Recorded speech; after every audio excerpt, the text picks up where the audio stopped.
Before we go any further, though, I wanted to share a word about a couple of things. One is that I see reflections as part of my desire is it for it to be a forced soil ministry. That my desire for you is that you pursue Jesus in a way that not many do.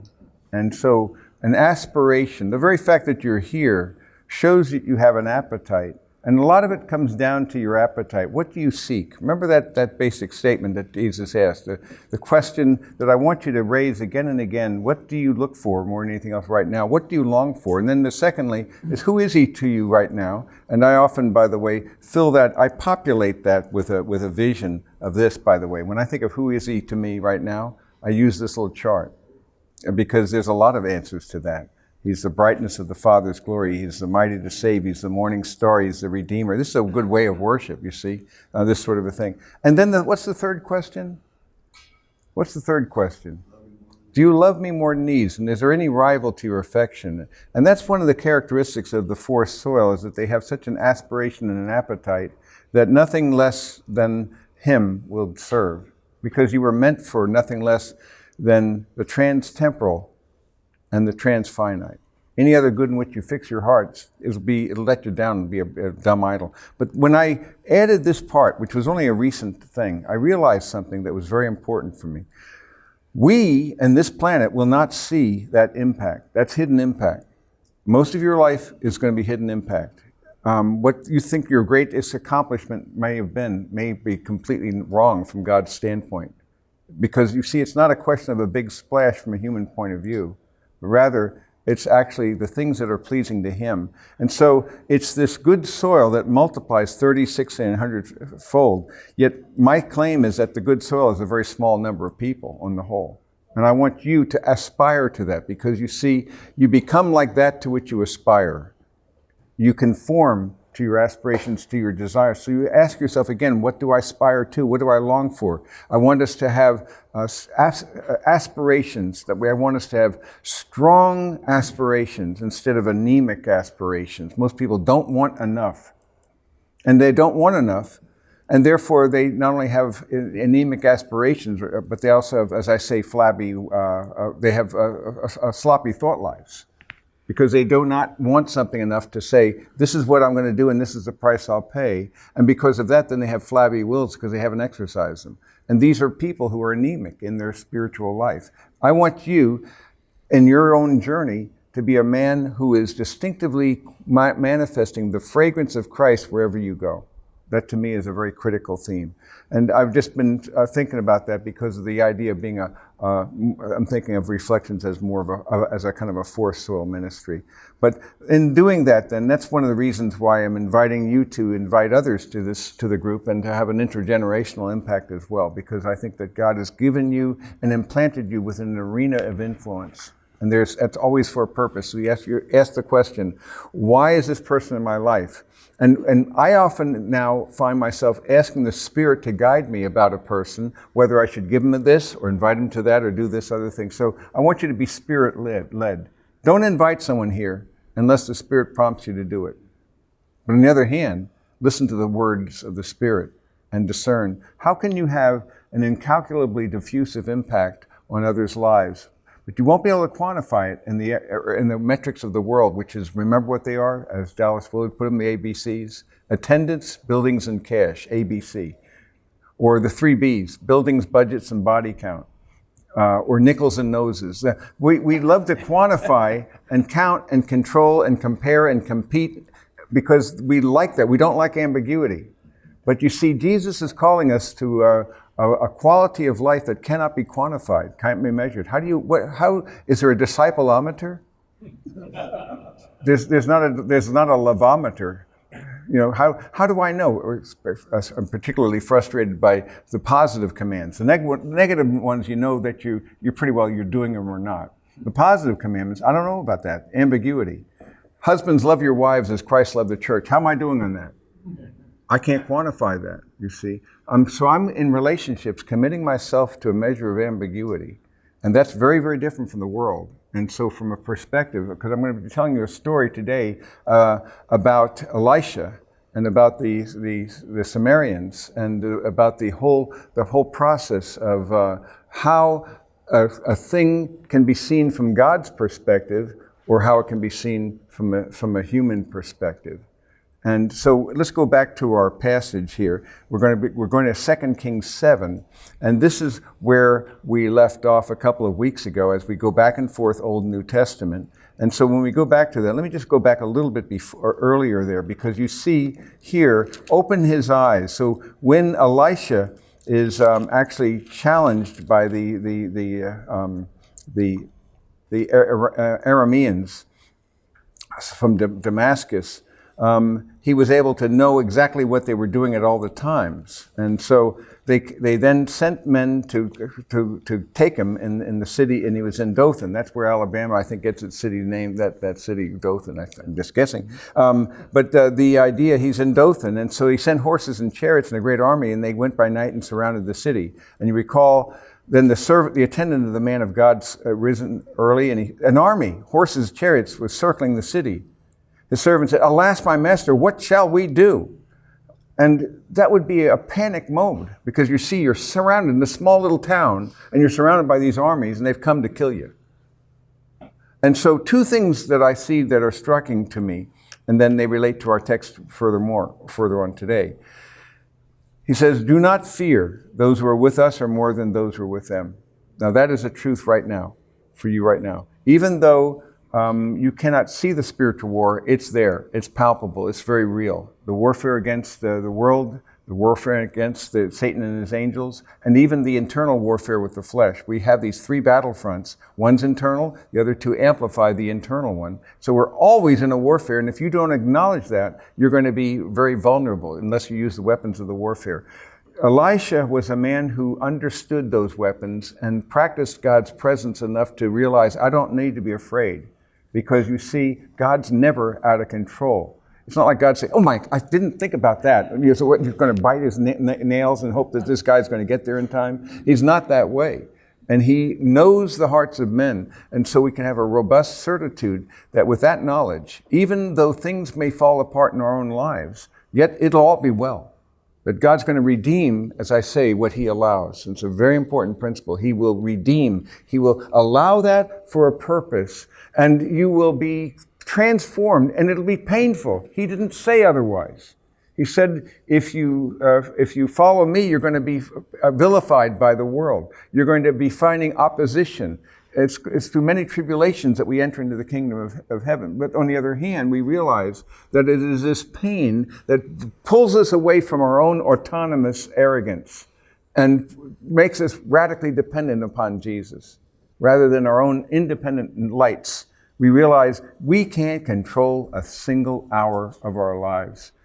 You can't control anything this day. There are who knows how many people who might have hit you and you didn't even know about it. Somebody looking on their phone and whatever it would be. You are in a context in which you've been protected probably a lot more times than you know. And you are basically on borrowed time to accomplish unfinished business. So your question is to ask, what can I do now? How can I fix my eyes on Jesus? Why should I be afraid when I know the one who's got the outcome in his hands? He's already completed. It's as good as done. No one will defeat the purposes of God. So first of all, he says, don't be afraid, because there's more with us, and so it is. Greater is he who is in you than he is in the world. And then the second thing that he says is he asks that God would open his servant's eyes, and he sees what otherwise would not be seen. The mountain was full of horses and chariots of fire all around Elisha. So he was given and granted this vision of realization that there's a much more going on in heaven and earth than you might visibly see. And you need to understand then it's the spiritual that gives meaning and a purpose for the visible, so that the unseen world is really what heaven's about. What is faith defined as in Hebrews 11? It's, yes, the assurance of things hoped for, the conviction of things not seen. Remember what that means? Two things about faith. Number one, you are invited to pursue that which is unseen over that which is visible. Number two, the assurance of things hoped for. If you had it, you wouldn't have to hope. But you don't have it yet, but you're hoping for it. And hope is what animates us because we have a living hope. So you're hoping for something. So you're pursuing the unseen and the not yet over the visible and the now. Would you not say that takes a lot of risk to pursue the unseen over the seen and the invisible over the visible? And yet he tells us that this life is a quality of you becoming the Word becomes flesh and manifesting that life in the lives of those and visibly seeing that. That's what Elisha was doing. He was a man who knew God, who practiced God's presence, and who was not suddenly overwhelmed by this adversity. But he saw that God could be, that there's a vision. And then he was given the authority as the prophet to strike them with blindness. And he says, this isn't the way, I'll take you, and he brings them right to his enemy's city. Then they're allowed to see again. Open the eyes that they may see. And they were in the midst of Samaria, which is the chief city of the northern kingdom. They were in a position where they thought they were in power. Now they're the ones who were ready. They were totally vulnerable. And the king, Jotham's not the most godly man. He says, "Shall I kill him? Shall I kill him? Shall I kill him?" It's like, do you want me to send down fire on their cities? You see, it's the same sort of a thing. He shows and so. No, he says, show them grace. Give them better than they deserve, because that is the gospel. I mean, it's the gospel way is actually realize, set bread and mortar. And when your enemy is thirsty, you see, give him a drink. This is the idea of seeing that God is allowing this purpose to take place for his own glory. And he even uses the machinations and the intentions, malevolent intentions of men to bring that about. There was a siege of Samaria, however, where we know that the Syrians surrounded the city. Apparently they had a water supply, but they were completely out of food. And so this besieging, until things that were unclean were actually very valuable. And people were succumbing to cannibalism, which was a horrendous thing to even begin to imagine. It's in Deuteronomy 28, 47 to 59 that I wanted you to see an anticipation of that, because this was actually prophesied. 28, 47. Because you did not serve the Lord your God with joy and a glad heart, the abundance of things, there you'll serve your enemies. Because you see, it's not going to go well for you. My service is your perfect freedom. The service of others will be a tyranny. You'll serve them whom the Lord will send against you in hunger and thirst and nakedness and the lack of all. So he's talking about the blessings and the cursings. If only you would choose life, it would be well for you. But instead they want to go their own autonomous way, and it's our natural disposition. Autonomy, not theonomy. We don't want God to be reigning. We want ourselves to be reigning and have that delusion that we know better than God what our best interests look like, which we certainly do not. But he warns them in advance. The lack of all things will put an iron yoke on you, and then to bring a nation against you, whose language you do not understand, fierce countenance. And it'll eat the offspring of your herd and your produce and so forth, and it'll besiege you in your towns. And he even goes on to say then you will eat the offspring of your own body, the flesh of your sons and daughters, whom the Lord your God has given you during the siege and the distress by which your enemy will oppress you. And so this is an actual anticipation, as I say, of this very horrendous situation that we see in 2 Kings chapter 7. So the story continues, though. And so, in fact, this evil is from the Lord. So Elijah was sitting in the house. The king wanted to, you see this, how the son of a murderer? Why is he blaming Elisha? Because you see, he wants to blame it on God rather than his own disobedience to God's mandate. The reason why this has happened is because of your unfaithfulness to God's covenant. But you want to rationalize your disobedience and suppose that take your enemy against God's mandated prophet. But he promises food, and how would this even be possible? Tomorrow, about this time, a measure of fine flour will be sold for a shekel, and 2 measures of barley for a shekel in the gate of Samaria. When they were talking about a donkey's head costing 3 months' labor, and dung being very valuable. What a horrendous situation, and where they resort to cannibalism. And how could it be possible for this to happen in such a short period of time? The royal officer in whose hand the king was leaning answered, If the Lord should make windows in heaven, how could this thing be? And then he says, behold, you will see it with your own eyes, but you will not eat of it. So the story continues to tell us about the Arameans' flight. There were 4 leprous men at the entrance of the gate. They said to one another, why do we sit here until we die? We have nothing to lose. If we say we'll enter the city, then the famine in the city will die there. If we sit here, we're going to die here. So there's only one other option they consider. Come, let's go over to the camp of the Arameans. At least there's a hope that they may spare us if they would live. If they kill us, we're going to but die. In other words, that's what's going to happen. So they arose at twilight to go to the camp of the Arameans, but they came to the outskirts of the camp. And what had happened was that there was no one there, because it tells us that the Lord himself had caused the army of the Arameans to hear a sound of the chariots and sound of horses without any bloodshed, without any battle at all. He calls them off by hearing this sound. It terrifies them so much that they actually throw down their weapons and run in despair. The fear of God comes upon them in this way. They don't know it's God's fear, but that is so awesome. Behold, the king of Israel has hired against us the kings of the Hittites and the kings of the Egyptians to come upon him. And they were right, because the only way that it would have been possible would be for a superior power like the Hittites, which were in the north, or the Egyptians, which were in the south, to actually come in here and overcome it. Maybe they hired those armies. So they're terrified. So they arose, they fled in the twilight. They left their tents, their horses, their donkeys, even the camp just as it was. It couldn't be a better situation. They fled for their lives. So when the lepers come to the outskirts of the camp, they entered one tent and ate and drank. Put yourself there in this situation. Because you see, we're going to die when we stay at the gate. We're going to certainly die if we go in the city, because they're beginning to eat each other. It's a grim situation. At least give it a go here. And then they discover we're eating like kings. Suddenly, all this food and everything is ours. So they go into one tent. And they carry, and they enter, so they go into the outskirts, and they carry from silver and gold and clothes, and they hid them.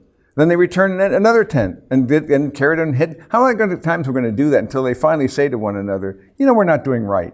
I just love that moment where this realization, they're going to another tent, eating up, taking the stuff, hiding it. Another tent. Wait a minute, this isn't right. This is a day of good news. But we're keeping silent if we wait until morning light. Punishment will overtake us.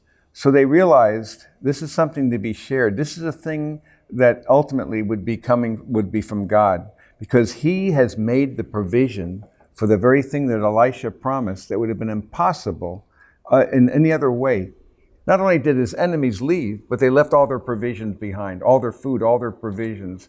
And so instantly, it would bring it back to a situation of utter deliverance in a moment, just because of God's work, without the work of men. So we're keeping silent. Therefore, let's go and tell the king's household. So they came and called to the gatekeepers of the city, and they told them, saying, we came to the camp of the Arameans, and behold, there was no one there, nor the voice of man. Only the horses tied and the donkeys tied, the tents just as they were. So they literally didn't even take their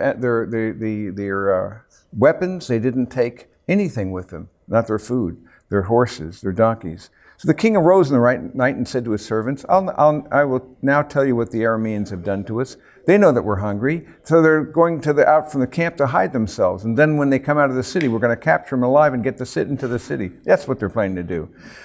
And his one servant gives them good counsel. He says, look, let some men take 5 of the horses which remain, which are left in the city. They're going to be in any case like the multitude of Israel who are left in it. Behold, they'll be like in any case those who perished. So that, what do you have to lose? So they took 2 chariots with horses. The king sent after them. Go and check it out. So the promise, he went after them to the Jordan. All the way was full of clothes and equipment, which the Arameans had thrown away in their haste. Imagine the terror that God brought into their lives at that moment. For them to flee without even grabbing something, and just to do this. So it just shows the work of God. And the messengers told the king.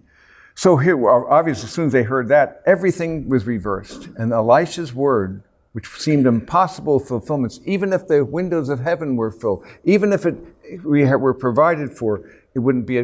This is the way it was. The enemies provided their food, the ones who sieged them. And so then a measure of fine flour, as Elijah predicted, was sold for a shekel, and 2 measures of barley for a shekel, according to the word of the Lord. Now the king appointed the royal officer in whose hand he leaned to have charge of the gate. But the people trampled on him at the gate, and he died just as the man of God had said, who spoke when the king came down to him. It happened just as the man of God had spoken to the king. 2 measures of barley for a shekel and a measure of fine flour for a shekel will be sold tomorrow, about this time at the gate of Samaria. The royal officer answered the man of God, now behold, if the Lord should make windows in heaven, how should such a thing be? So the text, then the story begins and then it ends at its beginning. It's a kind of a way in which they just tie the threads together and show the lesson. Behold, you'll see it with your own eyes and you will not eat of it. So it happened to him, the people trampled on him at the gate and he died. That's how hungry they were. Anything in their way, they would trample to get that food. So it changed it around, and that God turned it around and provided for them in a profound way. One of the things that struck me strongly in this text is something that these lepers say to themselves. So they come, this is a day of good news, but we're keeping silent. And I realize that there's an application in our own lives as well, that you and I have even better news than they had, because this is not just for a physical famine, but here we have a message that will give us life eternal, an eternal message in a temporal arena. And this is a day of good news. And if so what we want to do, we don't want to keep silent. And I would urge you prayerfully to consider that you could be an agent of God to reach out to people in your spheres of influence. But always be Spirit-led when you do so. And make that a possible thing to guide you and empower you to do that. We have copies of this, Jesus in His Own Words, which I personally use as a resource. Kat, would you mind grabbing that from me there? It's in my bag. Sure. My bag, I always have 2 copies of it. And Stuart's been with me many times when I've given it away. Just grab the whole bag. Yeah. So I'm just prompted to share this. So here, I open up this little zipper here, and there they are. And I always have these little cards that go with them.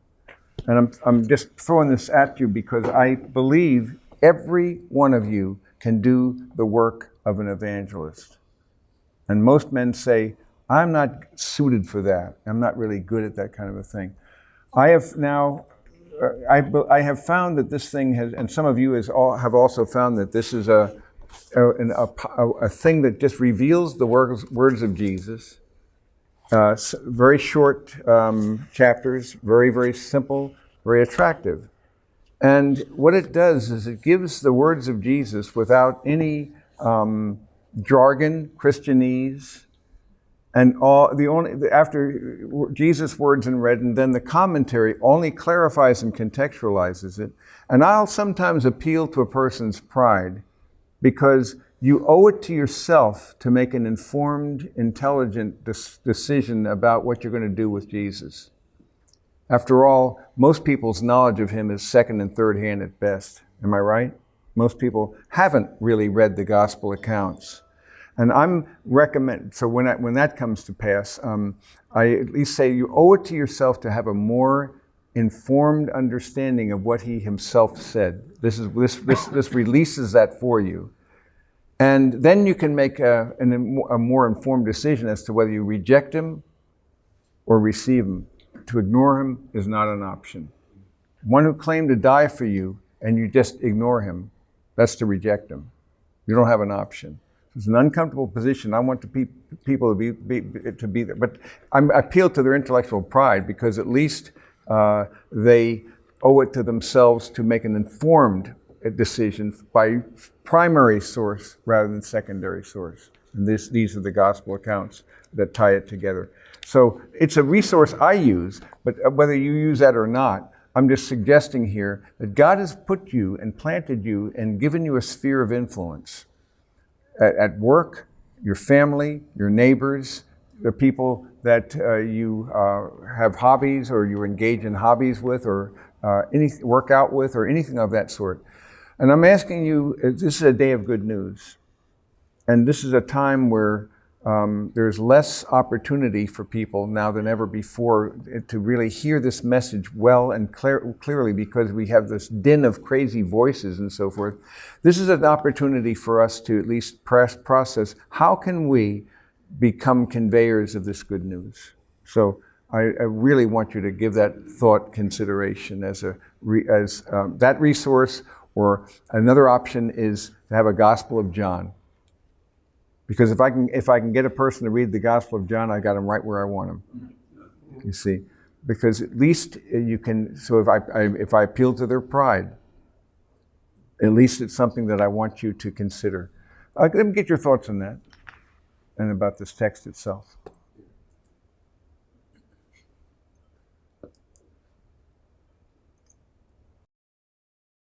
This is a pretty straightforward text. The siege, Elijah was right. They were delivered, God is honored, and so forth. Yes. Question. Going back to where they were surrounded, and Elijah prayed, Lord, open his eyes that he can see. And he saw the chariots of fire and being surrounded by the angels of God. Do you think Elisha always saw that? Like, cause he, it's like he had this total confidence, and the servant didn't, and all of a sudden, okay, can you open his eyes so he can see what I see? Yeah. I think Elisha always saw that. Yeah, it's a hard call on that. Yeah. We don't know. Yeah, we don't know, but certainly as a prophet of God and as an oracle of God, he was able and granted visions. And I'm thinking that it would often be a vision that he would get as a prophetic oracle. I doubt that we would be constantly seeing that. I don't think you could live. If you and I could see right now the warfare in this room, there's a warfare right now. And it's for men's souls. It's to keep you from speaking the good news. It's to keep you from living the good news. It's to keep you from living with such a standard of excellence that your life demands an explanation. Every so often, though, God will, I think, grant us certain things, moments of clarity. We're not prophets, as Elisha was and Elijah, but they were granted something that's really there. And every so often, I almost feel that I can sense something like that, but I'm not granted that vision. But imagine you'd never be the same person again if that were to happen to you. I've been given certain experiences that were experiences of terror, holy terror, and at the same time, an irresistible longing. I've had a few of those. And those have served me well, because in those moments I realized the holy terror is the holiness of God and the sinfulness of man is so far above me, and I had that palpable sense. But then at the same time, I had this irresistible longing to know him, you see? And that's the connection of God's grace, the idea that he's so far beyond us that he would actually underwrite the cost to make it possible for me to be his child. It's the most incredible concept. So that the one who gives you meaning and the one who is the author of all beauty, goodness, and truth, which reveals ugliness, it reveals error, it reveals shoddiness and evil. All of that is so visible, so palpable, that God can't endure one bit of evil, darkness at all. And yet, you and I are now walking with the saints in the inheritance of the saints in light, because you are right now seated with him in the heavenly places, because he underwrote your cost. This stuff, nobody made it up. Nobody could make it up. The concept that the one who created all things is the one who also is the one who takes your guilt. The one who gives you meaning, because without God, there's no ultimate meaning. There's no basis. If this is just a materialistic world, then at the end of the day, there is no basis for good and evil. There's no basis for beautiful and ugly. There's no basis for truth and error. But we know better because we're bearers of that image of God.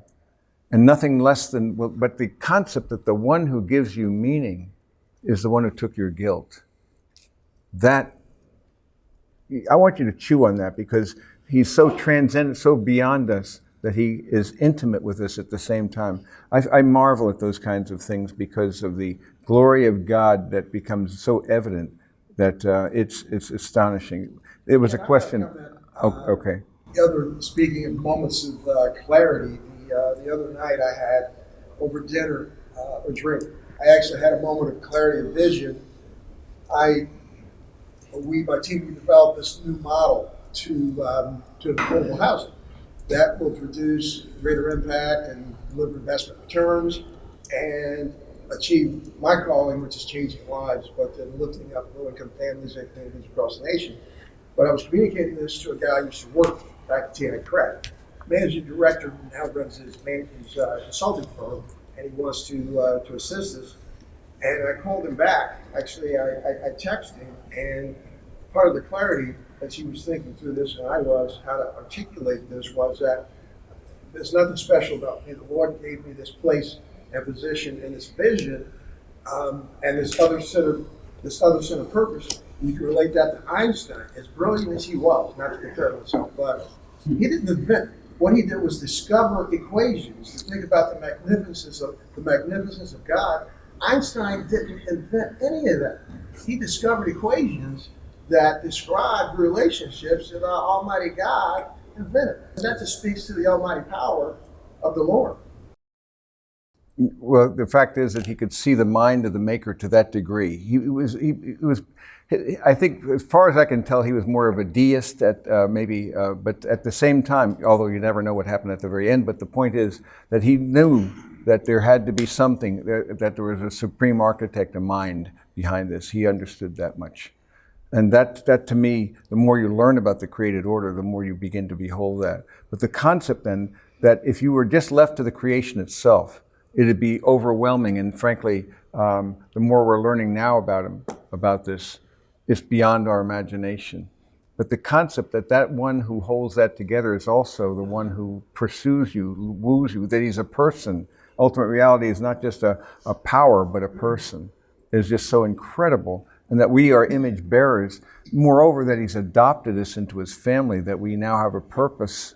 It's utterly unique. And so this is why this is a day of good news. In spite of the bad news, and we're surrounded with it, it's rife. And the danger is we can pay so much attention to the wrong signals, to the bad news, that we don't really attune and attend to the things that really will endure.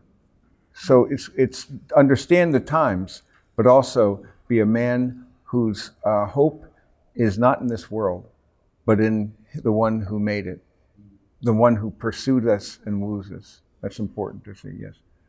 Ken, my wife is attending a Bible study at our church, and a lady that asked those attending, asked my wife and others for suggestions. She is a family member that's openly hostile to the Bible message.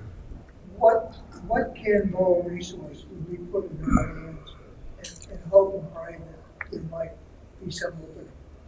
What would you suggest as, or is that a starting point for somebody who's openly hostile? Or is there any chance? She feels compelled, as we all do. Yeah. Again, it's difficult to say because of a mind even convinced against its will is of the same opinion still. So even if you expose them to something, it's the question of the heart. I think there are resources we have. I mean, there are things. One book that we have is the 20 Compelling Evidence that God Exists, and that's written to the skeptic, to the person who. And how do you know there's anything's real? So it starts. It's 20 compelling evidences that God exists. It's written specifically to a skeptic and to a seeker rather than that. This thing also could be used in that way. A person said, I don't want to read about that. I challenge them at least, you owe it to yourself. I'm going to appeal to their pride, is what I'm trying to tell them. Just go through this thing before you make an informed decision. You have to understand that neutrality is not an option. So I want to put them in an uncomfortable position. They suppose there's a virtue in ambiguity and in not making a decision. It is not a virtue. It is a matter of deciding what light you're going to pursue. And so follow the evidence where it goes. And that's why, as a scientist, I'm a very big believer in this reasoning, that inference to the best explanation. So what I invite people to do is look, at least understand what he actually said, and then decide whether you're going to reject him or not. But you see, at the end, you know that you only have, we're all in our last days. And so remember this, your view, no matter what your view of prophecy is, you're in your last days. Do you understand that? You don't have much time. So given that brevity of life, wouldn't we do well then to at least consider whether, because the options are not neutral. So, but again, I can't convince a person, but I have tools for that purpose, and that's one of the things that we've used. Along the lines of art, Angel and the Voyager was written for that in mind, to use beauty to draw them into the truth, and so using the cycles of life as well. So those are three resources that we've got. But yes. Question: does God appoint prophets today? Does God appoint prophets today? As an office, I don't think so. I think it's a gift, but not an office. I don't say that the gift of prophecy has ceased, but I think that the office of a prophet and also the office of an apostle, those offices, they may be apostolic gifts and prophetic gifts, but I think that the offices as such are no longer the case. When did it end? I think it ended with the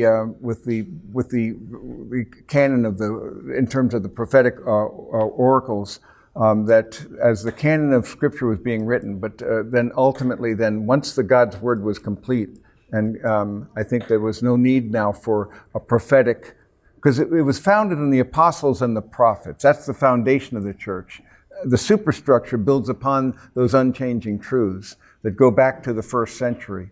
And one of the things I love about another thing I love about it is that it really is unique in all the world in terms of evidence to support the reliability of the text that we're looking at. There's no Greco-Roman literature that even comes close in terms of the number of manuscripts, in terms of the quality of the manuscripts, and in terms of the time interval between them.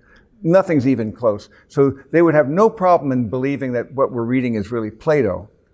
And yet the evidence for that is thin compared to the New Testament. Before you eliminate the New Testament, you'd have to virtually eliminate all your knowledge of the ancient, the Greco-Roman world. It doesn't work.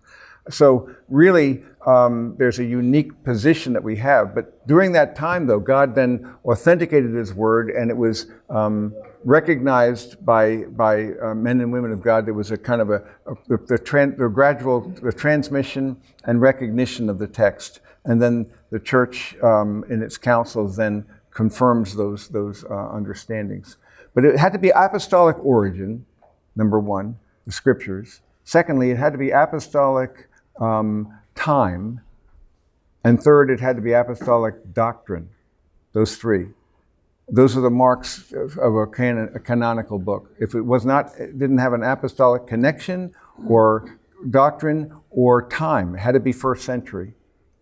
And so there are very specific contexts in which the church it recognizes these things, and the church recognizes what was given. So I think that's my view, at least, that the offices of apostles and prophets are not as offices as such, but rather those gifts I still think exist. So I'm not a cessationist, but I think it has to do with and it has to do with the authority that's now been no longer required. That's why you'll notice that there were three major periods of miracles. There are other periods, but especially associated with Moses and Joshua, and that would authenticate the revelation in the of the Torah. You see, the Pentateuch. And then what was the second period? The one you're looking at right now? The prophets, you see. And so you had the period of the prophets as well. And that would authenticate, so that once again you have the prophets authenticating that material. And then with the next period of time, major period of time, is in the book of Acts, and authenticating the revelation of God in the new revelation in the new covenant as well. So you have those periods of time where God would then establish the law, then establish the prophets, then establish the new covenant. And those are the three major clusters of miracles. There were some miracles outside of that, but it was not one after another. It was actually three major clusters in which God, when new revelation is coming, he authenticates that revelation in this manner. And then once that's authenticated, then there's another season of revelation with the prophets, and then third with the New Testament. And those are the three major periods of special miraculous experiences. Now, things are happening around the world that are astonishing, and that the church has grown, is growing more rapidly now than ever before. But there's also being persecuted more than ever before. So it's in the global south that really where the action is happening. There's an awful lot of prophetic utterances, healings, and things of this sort that are happening in those places as well. But I don't think it's an office of apostles or prophets. At least that's my view. We still have a couple minutes here. One additional comment, just to add to the point that you made about the warfare that's taking place. I think, just my personal opinion, that a big part of the warfare is the division that's going on in our society. And us as Christian men are asked to be truth seeking, truth discerning, truth acknowledging, truth following, truth telling, right? Mm-hmm. So if we use that as a basis, that truth, without that truth, we can't have authentic love for each other or ourselves. So if we can focus on that as our basis, we can be able to look at whatever those philosophies and all that's almost irrelevant. We can start with the basis of truth. There's so much information out there, so much intentional disinformation and lies that it confuses us and have good hearts and intentions. But if we can be that truth-seeking, Yeah. and discerning, I think we can become more united as because there's only one race, and that's the human race and God's people. This is why, exactly right. This is this whole idea of speaking the truth in love, as Ephesians 4:15 tells us. This is a powerful vision of what we need to do.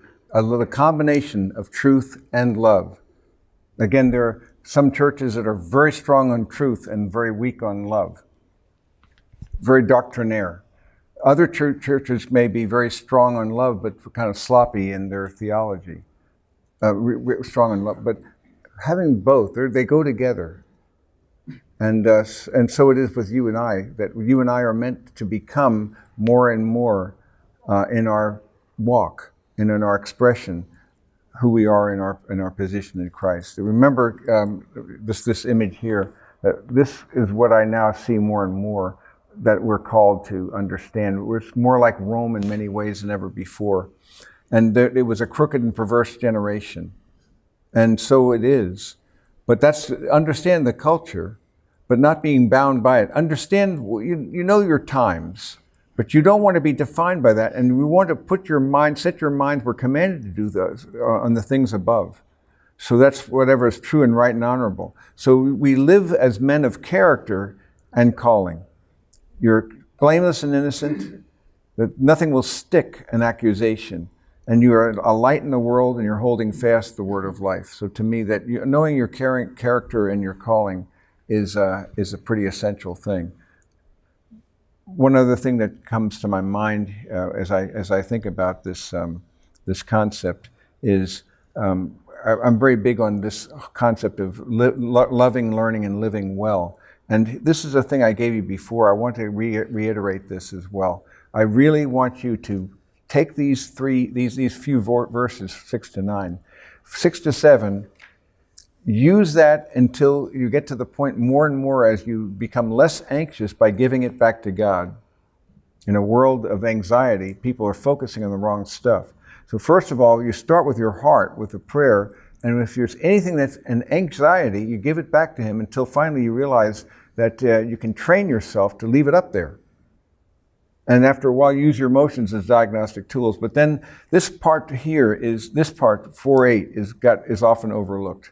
Whatever is true, right, honorable, pure, of good repute, anything excellent, worthy of praise. And what do we focus on instead? We focus on the wrong things. We focus on the opposite of those things, which is called the news. And then the third one then is application. So it's a matter as well. It goes, what starts with the heart, but then what you process, what you chew on, where you dwell, where you're thinking. Are you practicing His presence and being aware of the fact that you are called to set your mind on the things above, not on the things that are on earth? That you are called to abide in Christ, which you don't just do in the afternoon or in the morning.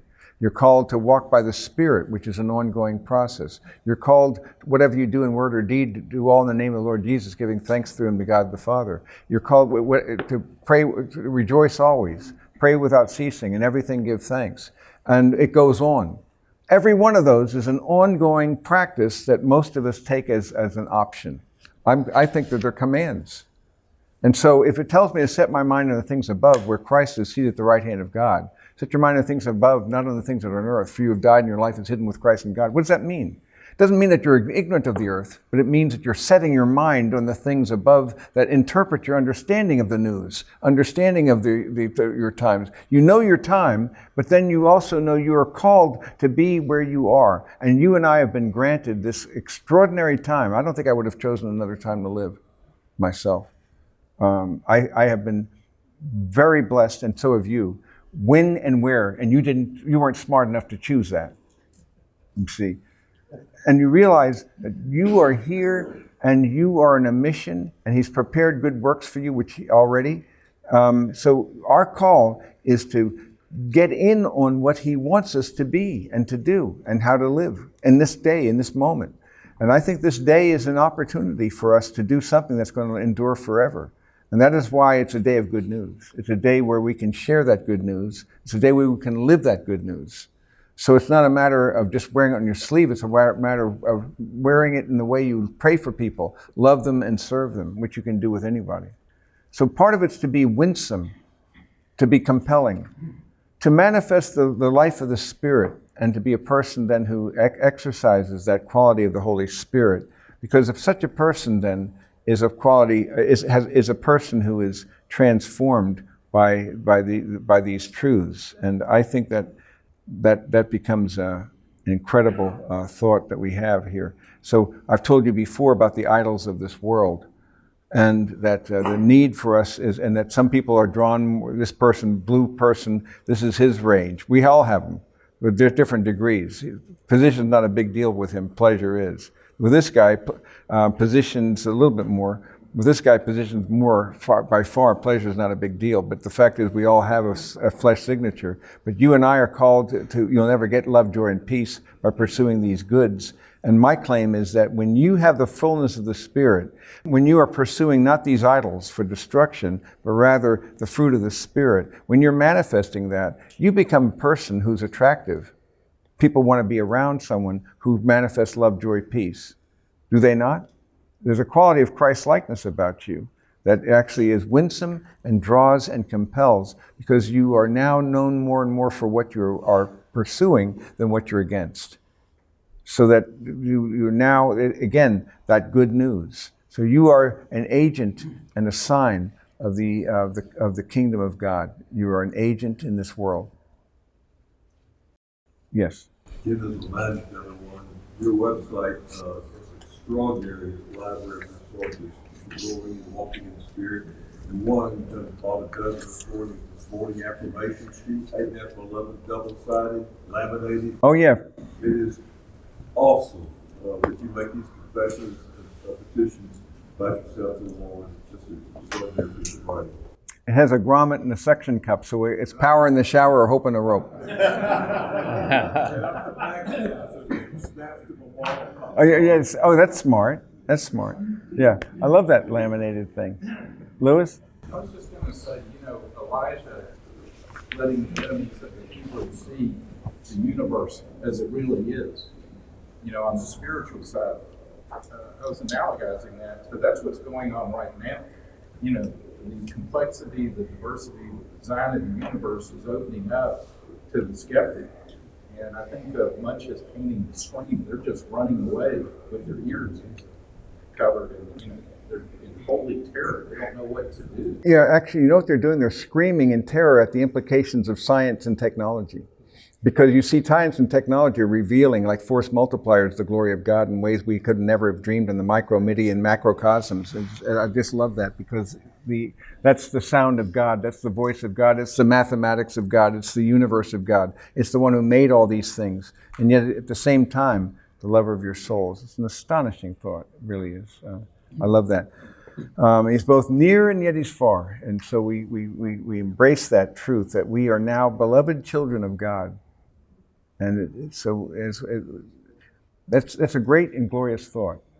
We have a living hope that won't disappoint, that is sure and steadfast, and one which enters in the veil. It's a good thing to have a living hope. One thing I would just invite you to remind you about is to take a look up here, and on the website, you can go to reflections.org.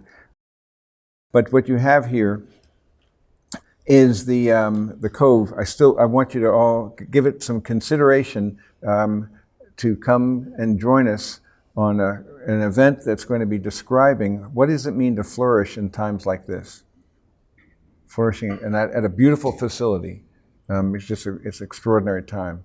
So I think that's something I really want you to prayerfully consider, because I'd love to have you join us there. I think it'd be really great, and bring some friends of yours as well. Beautiful facility, and it's going to be an intergenerational teaching.